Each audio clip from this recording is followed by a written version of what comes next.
ক্রিসের মাধ্যমে কিছু শুনিনি। উনি এই সপ্তাহে কি পরিকল্পনা করেছেন বা কি করছেন সে সম্পর্কে কিছু জানা নেই। আমরা সবাই জানি, যে কোনো সময়, যে কোনো জায়গায় আমরা হয়তো কোনো আপডেট পেতে পারি বা হয়তো এই সপ্তাহে ওয়েবিনারে ওনাকে দেখতে পারি। তাই শুধু খেয়াল রাখুন আপনার ব্যাক অফিসে, এবং আমরা অবশ্যই আপনাদের জানাবো যত তাড়াতাড়ি আমরা কিছু শুনতে পাই সেই দিক থেকে। ঠিক আছে? যেমন সব সময় করি, আমি কিছু না কিছু নিয়ে আসার চেষ্টা করব। আর আজকে আমি এনেছি রিইনভেন্ট। তাহলে আমি কেন রিইনভেন্ট শব্দটা ব্যবহার করছি? আসলে এটা অ্যাশ তার এক ওয়েবিনারে বলেছিলেন, আর আমি সেটা নিয়ে ভাবতে শুরু করলাম, একটু বিশ্লেষণ করলাম, আর যতই আমি এটা নিয়ে ভাবলাম ততই এটা বিস্তৃত হতে লাগলো। আর আমি সত্যিই মনে করলাম এটা আমাদের জন্য খুব গুরুত্বপূর্ণ একটা বিষয়। কারণ আমরা যখন এই পরবর্তী ধাপে যাচ্ছি, তখন ব্যবসার অনেক দিক আছে যেগুলো রিইনভেন্ট করার সাথে জড়িত, আর সেগুলো আমাদের ক্ষেত্রেও প্রযোজ্য। এবং এখন আমি আপনাদের পরে শোনাবো অ্যাশ ওয়েবিনারে ঠিক কি বলেছিলেন। এটা ছিল তার আচ্ছা, চলুন দেখি। এটা ছিল 10ই এপ্রিলের ওয়েবিনারে, যেখানে তিনি বলেছিলেন, আমার স্বপ্ন ও ইচ্ছা এই মুহূর্তে আমাদের সামনে থাকা সব সমস্যাকে ছাপিয়ে যায়, এবং আমি এগিয়ে যাওয়ার জন্য একটা সমাধান খুঁজতে চাই। এটা ছিল একটা চ্যালেঞ্জ, তিনি বলেছিলেন, এবং আমাকে নিজেকে নতুন করে গড়ে তুলতে হয়েছে যাতে আবার একই ভুল না হয়। তাহলে স্পষ্টতই মুফারেহের ওই উক্তিটি আমাকে ভাবতে বাধ্য করল, আসলে পুনরায় আবিষ্কার মানে কি এবং ব্যবসায়িক প্রেক্ষাপটে এর কি প্রভাব থাকতে পারে। এবং ব্যবসায়িক প্রেক্ষাপটে পুনরায় আবিষ্কার মানে হচ্ছে কোনো ব্যবসা বা তার কার্যক্রমে মৌলিক ও গুরুত্বপূর্ণ পরিবর্তন আনা, যা প্রায়ই পরিবর্তিত পরিবেশ বা বাজারের সাথে মানিয়ে নিতে হয়। এটা মূলত একটি কোম্পানি কিভাবে তার সেবা, গ্রাহক বা নতুন পণ্য ও সেবা প্রদান করে সেই পদ্ধতিকে আমূল বদলে দেওয়ার ব্যাপার। এখন আমি আসলে ভাবলাম, ওয়াও, যখন আমি এটা পড়লাম আমি ভাবলাম এখানে তো অনেক কিছু আছে, তাই না, যা আমাদের বর্তমান অবস্থার সাথে খুবই মিল। আমরা তো এখন পরবর্তী পর্যায়ে এগিয়ে যাচ্ছি। এটা সত্যিই দেখায় যে অনেক ব্যবসার সামনে অনেক বড় বড় চ্যালেঞ্জ থাকে। এটা কোনো বানানো বিষয় নয়, যেটা মুফারেহ হঠাৎ করে করা সিদ্ধান্ত নিয়েছেন। এটা আমার কাছে প্রমাণ করে যে যদি এই ধরনের বিষয়গুলো এতটা প্রকাশ্যে সবার সামনে বলা হয়, তাহলে এটা এমন একটা ঘটনা যা খুবই ঘন ঘন ঘটে। আরো আছে, ফোরবসের একটি 5 ইফেক্টস আছে, যেটা আমি একটু পরেই তোমাদের পরে শোনাবো, ব্যবসায় নতুন ভাবে উদ্ভাবনের বিষয়ে। তবে তার আগে আমি একটু বিস্তারিতভাবে বলি, ব্যবসায় রিইনভেন্ট মানে কি সেটা ভেঙে বলার কিছু দিক নিয়ে। এর মধ্যে একটি হলো মৌলিক পরিবর্তন। আহা, এখন তো মনোযোগ দিয়ে শুনছো, তাই তো? আমরা এই মুহূর্তে কি পার করছি? আমরা তো একেবারে মৌলিক পরিবর্তনের মধ্য দিয়ে যাচ্ছি, তাই না? এটাই তো এখন ঠিক এই মুহূর্তে ঘটছে। পুনরাবিষ্কার মানে শুধু বড় ধরনের উন্নতি নয়, এটা পুরো ব্যবসায়িক মডেল বা তার মূল কার্যক্রমের সম্পূর্ণ পরিবর্তনের ব্যাপার। আমরা এখন কি করছি? এই পরবর্তী ধাপে এগিয়ে যাচ্ছি। মনে আছে আমাদের সিইও কি বলেছিলেন? OnePassive থেকে আমার নাম ছাড়া আর কিছুই আসছে না। এটাই সেই মৌলিক পরিবর্তনের অংশ, যা আমরা সামনে দেখতে যাচ্ছি, পুনরাবিষ্কারেরও অংশ। ব্যবসায় পুনরাবিষ্কারের আরেকটি দিক হলো নতুন পদ্ধতি গ্রহণ করা। এটা মানে নতুন ও উদ্ভাবনী উপায়ে মূল্য তৈরি করা, গ্রাহকদের সেবা দেওয়া, অথবা নতুন পণ্য বা পরিষেবা তৈরি করা। এটা যেন আমাদের জন্যই, আমাদের সিইও মুফারেহার জন্যই লেখা হয়েছে। আমি এখন যেসব কথা বলছি আপনি যদি গুগলে রিনভেন্ট ফর আ বিজনেস লিখে সার্চ করেন, এই জিনিসগুলোই উঠে আসবে। আমি এগুলো বানিয়ে বলছি না, গিয়ে দেখে নিন। আর এদের অনেকগুলো আপনি যদি সত্যিই বিশ্লেষণ করেন, দেখবেন এই সবকিছুর মূল অংশটাই আমাদের বর্তমান অবস্থার সঙ্গে মিলে যায় এবং আমাদের ব্যবসায় যা ঘটছে তার সঙ্গেও। পরিবর্তনের সঙ্গে মানিয়ে নেওয়াও এর আরেকটি দিক। পুনর্নবীকরণ প্রায়ই বাজার, প্রতিযোগিতা বা প্রযুক্তিতে পরিবর্তনের প্রতিক্রিয়া হিসেবে ঘটে। এবং অবশ্যই এগুলোর বাইরেও, উদ্ভাবনের বাইরেও, যেখানে উদ্ভাবন বিদ্যমান পণ্য বা পরিষেবাকে আরো উন্নত করার দিকে মনোযোগ দেয়, পুনরাবিষ্কার হলো সম্পূর্ণ নতুন কিছু তৈরি করা, যা প্রায়ই বিদ্যমান বাজারকে বিঘ্নিত করে। মানে আমি যা পড়ছি, তুমি কি সেটা মন দিয়ে শুনছো? আমরা এইসব নিয়ে অনেক অনেক দিন ধরে কথা বলছি। এই ব্যবসার জন্য পুনরাবিষ্কার, এটা যেন আমাদের জন্যই লেখা হয়েছে এই পরবর্তী ধাপের জন্য। এটা সত্যি অদ্ভুত লাগছে। আর যখন আমি এটা নিয়ে খোঁজ নিতে শুরু করলাম, তখন আমি সত্যি একটু অবাক হয়ে গিয়েছিলাম।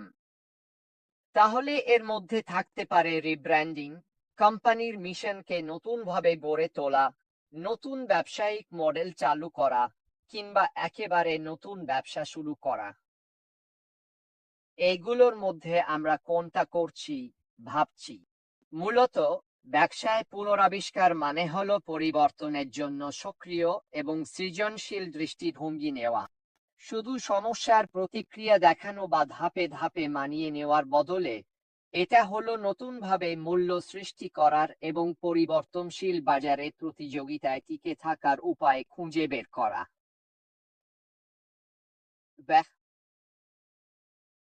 আমি যেগুলো বললাম সেগুলোই আসলে আমাদের ব্যবসার বর্তমান অবস্থার সাথে পুরোপুরি মিলে যায়। আমি যেগুলো বলেছি আমরা সবগুলোই করছি। এইসব কিছু একসাথে করাই আমাদের নিজেদের নতুনভাবে গড়ে তোলার কারণ, যাতে আমরা সামনে এগিয়ে যেতে পারি। আমরা আমাদের সম্মুখীন হওয়া সমস্যাগুলোর প্রতি সক্রিয়ভাবে পদক্ষেপ নিচ্ছি এবং পুনরাবিষ্কারই হলো ব্যবসাগুলো কেন এটা করে তার অবিচ্ছেদ্য অংশ। কারণ তাদেরকে পুরনো অবস্থা থেকে বেরিয়ে এসে নিজেদের নতুনভাবে গড়ে তুলতে হয়, যাতে তারা নিজেদের কাঙ্ক্ষিত অবস্থানে পৌঁছাতে পারে।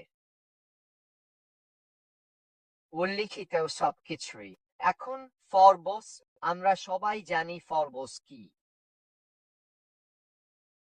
তাদেরও ব্যবসা পুনরাবিষ্কার নিয়ে কিছু ভালো ধারণা আছে এবং তারা বলেছে ব্যবসা পুনরাবিষ্কারের 5টি উপায়। তারা বলেছে ইন্টারনেটে আরো বেশি উপস্থিতি থাকতে হবে। প্রথাগতভাবে প্রতিষ্ঠিত ব্যবসাগুলো অবশ্যই অতীতে আটকে যেতে পারে, যখন তাদের প্রতিযোগীরা ভবিষ্যতে এগিয়ে যাচ্ছে অস্পষ্ট অনলাইন উপস্থিতি এবং একটি ই-কমার্স সাইটের মাধ্যমে। বিশ্বব্যাপী মহামারী বেশিরভাগ ব্যক্তি এবং কর্মচারীদের কিছুটা বিচ্ছিন্ন থাকতে বাধ্য করেছে এবং একই সঙ্গে ব্যবসাগুলোকে, হোক সেটা ব্যবসা থেকে গ্রাহক বা ব্যবসা থেকে ব্যবসা, আগের চেয়ে ভিন্নভাবে পরিচালনা করতে বাধ্য করেছে। নতুন স্বাভাবিক পরিস্থিতিতে কাজ করতে হলে একটি কোম্পানিকে ইন্টারনেটে সম্প্রসারণের সুযোগ খুঁজতে হবে এবং কার্যকরী পরিবর্তন বাস্তবায়ন করতে হবে। এই সময়ে পরিবর্তন শুধু অনিবার্য নয়, বরং উপকারীও। মহামারীর সময়ে প্রায় যে কোনো ব্যবসার দিকে তাকালেই দেখা যায় তারা কিভাবে কার্যকরী পরিবর্তন এনেছে। যেখানে বেশিরভাগ ব্যবসা অন্তত মাঝারি ধরনের পরিবর্তন এনেছে, সেখানে কিছু ব্যবসাকে তাদের প্রায় পুরো কার্যক্রমে রূপান্তর করতে বাধ্য করা হয়েছে। সৌভাগ্যবশত এই পরিবর্তনগুলোর অনেকটাই এবং এই রূপান্তরগুলো ভবিষ্যতে এই ব্যবসাগুলোকে আরো লাভজনক ও শক্তিশালী করে তুলবে। মূল্য নির্ধারণে সৃজনশীল হতে হবে, এমনটাই বলা হয়েছে। অনেক ব্যবসা একঘেয়েমিতে পড়ে যায়, সব সময় তাদের পণ্য ও পরিষেবার জন্য একই দাম রাখে। তবে মূল্য অবশ্যই স্থির থাকতে হবে এমন কোনো নিয়ম নেই। বিক্রির জন্য ছাড় মূল্য নির্ধারণ করা যেতে পারে। অবশ্যই সবসময় গুণগত কেনাকাটার জন্য, দ্বিতীয় আইটেমের জন্য, দ্বিতীয় দিনে কেনাকাটার জন্য বা নির্দিষ্ট সময়ে অর্ধেক দামের জন্য ছাড় মূল্য থাকতে পারে, উদাহরণস্বরূপ। অন্যদিকে বিভিন্ন পণ্য ও পরিষেবার জন্য প্রিমিয়াম মূল্য নির্ধারণ করা যেতে পারে। অবহেলিত বাজার খুঁজে বের করুন এবং তাদের লক্ষ্য করুন, এমনটাই বলা হয়েছে। বলতে যতটা সহজ, করতে ততটা নয়। তবে ছোট ব্যবসাগুলোর জন্য দারুণ দারুণ সুযোগ অপেক্ষা করছে যারা অবহেলিত বাজার খুঁজে পাবে। সেই বাজারের চাহিদা খুঁজে বের করুন এবং তারপর কিভাবে সেগুলো সবচেয়ে ভালোভাবে পূরণ করা যায় তা নির্ধারণ করুন। একটি ছোট ব্যবসা তার মূল লক্ষ্য বাজার ধরে রেখে নতুন বাজারেও প্রবেশ করতে পারে, এতে একটি অনন্য নিশ তৈরি হয়। আমি দৃঢ়ভাবে বিশ্বাস করি পরবর্তী ধাপে যা ঘটতে যাচ্ছে তা হলো সেই নিশ মার্কেট যেটা কেউই করছে না, এবং আমি বিশ্বাস করি এটি আমাদের অন্যতম বড় শক্তিশালী ক্ষেত্র হবে, যা আমাদের ভিড়ের মধ্যে আলাদা করে তুলবে। আপনার কোম্পানির নাম এবং সাইনেজ আপডেট করুন। ফোর্বস এটাই করছে এবং বলছে আপনার ব্যবসাকে নতুনভাবে গড়ে তুলতে। হ্যাঁ, কখনো কখনো নাম পরিবর্তন এবং স্বাক্ষর পরিবর্তনও প্রয়োজন হতে পারে। ব্যবসার নাম এবং সাইনবোর্ড কি আসলে গ্রাহকদের বলে দেয় এই ব্যবসা কি পণ্য বা পরিষেবা দেয়? নিষ্ঠাবান গ্রাহকরা হয়তো জানেন, কিন্তু নতুন গ্রাহকদের কি হবে?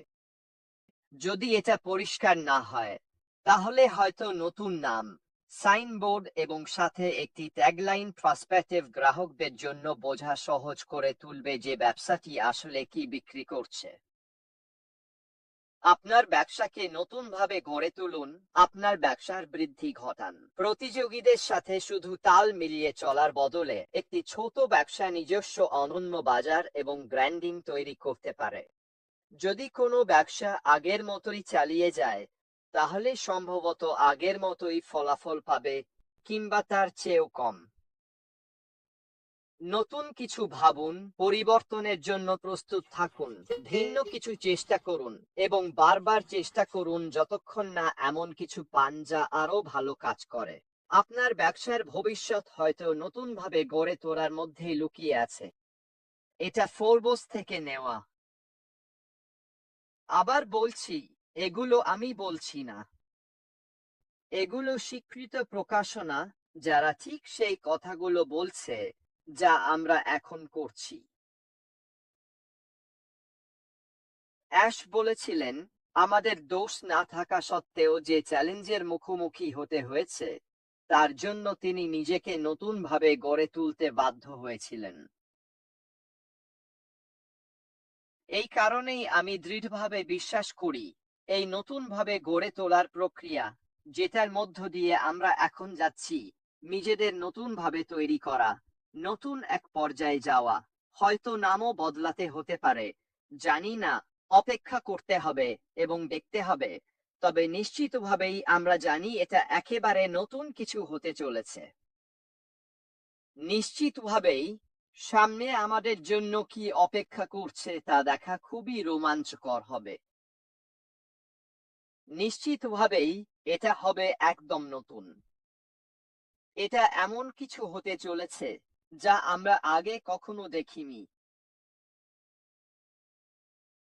এটা আমাদের শিল্পের ভেতরে একদম দারুণ অবস্থানে নিয়ে যাবে। এটা বিশাল এক শিল্প, কিন্তু যদি আমরা সত্যি প্রভাব ফেলতে পারি, যদি আমরা সত্যি মানুষকে কথা বলাতে পারি, মানুষকে চমকে দিতে পারি, তাদের মনোযোগ আকর্ষণ করতে পারি, তাহলে আমরা এক্সপোনেনশিয়াল ভাবে বাড়ব। এটা যেন হঠাৎ বিস্ফোরণের মতো হবে। এই কারণেই আমি দৃঢ়ভাবে বিশ্বাস করি যে এই মুহূর্তে যা ঘটছে তা আমাদের সিইওর মাধ্যমে, যিনি দূরদর্শিতা দেখিয়ে সিদ্ধান্ত নিয়েছিলেন, আসুন এর নিচে একটি রেখা টেনে দেই। এটি কাজ করছে না। আসলে আমরা পিছনের দিকে যাচ্ছি। এই সমস্ত জগাখিচুড়ি সমাধান করা আমাদের ব্যবসার জন্য সক্রিয় বা উৎপাদনশীল নয়। আসুন নতুন করে শুরু করি, কিন্তু জ্ঞান এবং অভিজ্ঞতার দিক থেকে, এবং এগিয়ে যাই। কিন্তু ভাঙা জিনিসের টুকরো টুকরো নিয়ে এগিয়ে যাওয়ার বদলে উনি বলেছেন, না, চলো একেবারে নতুন করে করি, একেবারে নতুন ভাবে করি, এমন ভাবে করি যাতে আমরা শুরু করলে সবাই বলবে, বাহ, দারুণ হয়েছে। এই কারণেই আমি এই বিষয়টা বেছে নিয়েছি, কারণ যত বেশি আমি এটা নিয়ে ভাবলাম, ততই সবকিছু আমাদের বর্তমান কাজের দিকেই ইঙ্গিত করছিল। এটা তোমার সামনে স্পষ্টভাবে লেখা আছে, গিয়ে দেখে আসো। এটা রেড রুয়াং নয়, শুধু কয়েকটা শব্দ বানিয়ে দেখানোর জন্য যে আমাদের সিইও ঠিক বলছেন। আমি একটুও বানিয়ে বলছি না। গুগলে সার্চ দাও, ব্যবসায় পুনর্নবীকরণ বা ব্যবসার মধ্যে পুনর্নবীকরণ লিখে দেখো। এই শব্দগুলোর যে কোনোটা লিখে সার্চ করো, তুমি ঠিক একই জিনিস পাবে। আসলে এই নাও, দেখি তো আমি এটা চ্যাটে দিতে পারি কিনা যাতে তোমরা সবাই দেখতে পারো। জানি না আমি এটা সরাসরি গুগল থেকে করতে পারবো কিনা। ব্যবসায় পুনর্নবীকরণের অর্থ। আমি সেটাই করেছিলাম। আর